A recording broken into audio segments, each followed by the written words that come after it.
Ini kan tentang berbicara tentang perbedaan. Kita nih sebagai suatu pasangan nih berbeda nih. Kenapa kita berbeda sekali sayang?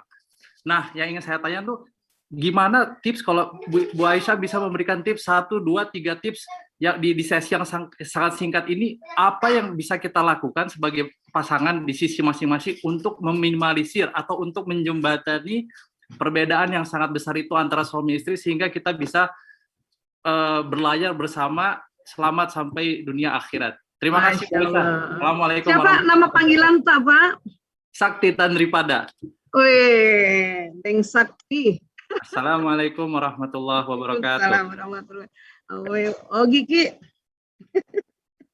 Thank you Bang Sakti. Bang Sakti ini teman saya dari sejak SD nih Bu. Sampai akhirnya bisa di Stavanger bersama. Wah, ini orang Bugis cocok sekali dia merantau ini. Untung tidak naik pinisi. Ya, baik. Ya, Bang Sakti ya, kalau cara yang sangat simpel itu adalah ya pencanangan pelurusan niat. Ya Allah, saya menerima perbedaan suamiku. Itu teknik. Karena pada saat kita tadi kan kita belajar tentang sistem saraf ya.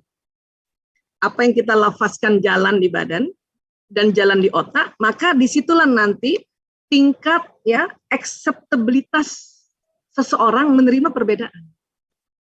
Makanya dalam Islam itu ya, selain tadi kita sudah belajar konsep innamal a'malu binniyat, sesungguhnya amalan perbuatan ini disetting karena mindset tadi niat, dan di Islam itu diminta untuk meluruskan niat terus. Saya hampir setiap hari bilang, ya Allah saya terima ya perbedaan watakku dengan watak suami. Itu saya harus omong ulang-ulang. Dan apa yang terjadi saya biarkan omongan ini, ya ucapan ini masuk di otak saya, membuat sebuah mekanisme penerimaan di otak emosi saya. Jadi kalau kita belajar emosi itu ada level namanya level acceptance. Dia di atasnya courageous. Dia frekuensinya 350. Jadi ngomong bahwa saya menerima kayak orang ijab kabul. Saya terima. Itu cara paling gampang.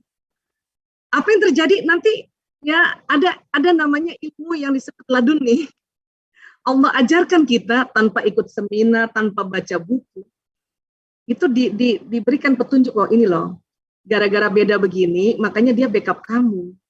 Gara-gara beda begini, maka dia menghormati kamu. Gara-gara beda begini, itu nanti akan jalan dengan sendiri. Seperti itu. Sebagaimana juga kita ya mencanangkan niat untuk menerima watak kita dulu gitu. Jadi ijab kabulnya terhadap diri sendiri dan terhadap watak suami. Nah, itu cara paling gampang. Kita yang mana kah? Bang Sati tadi pilih yang mana? Yang sutradara kah? Saya senyum-senyum juga, tapi saya menyadari saya banyak koleris sama melankolis. Iya, Bu Nunu apa? Yang damai ya? Kalau nggak salah lihat, kayaknya istri saya juga berseberangan sekali di satu sisi yang lain seperti yang Bu Aisyah jelaskan, dan mudah-mudahan itu adalah termasuk kodratnya Allah bahwa kita memang soulmate, sangat berbeda sekali. Justru itu.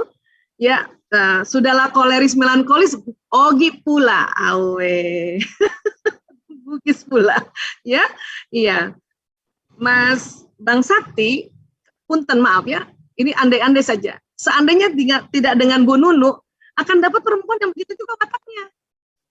Karena yang cocok dengan dia, dengan kita, yang begitu. Bu Nunu juga, seandainya, ini andai-andai Bu Nunu punten ya, tidak dengan Bang Sakti, dapat juga yang begini. Jadi lebih baik ini aja.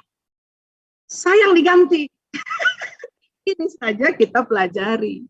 Dengan cara menerima dulu. Saya terima. Kembali kita ijab kabul.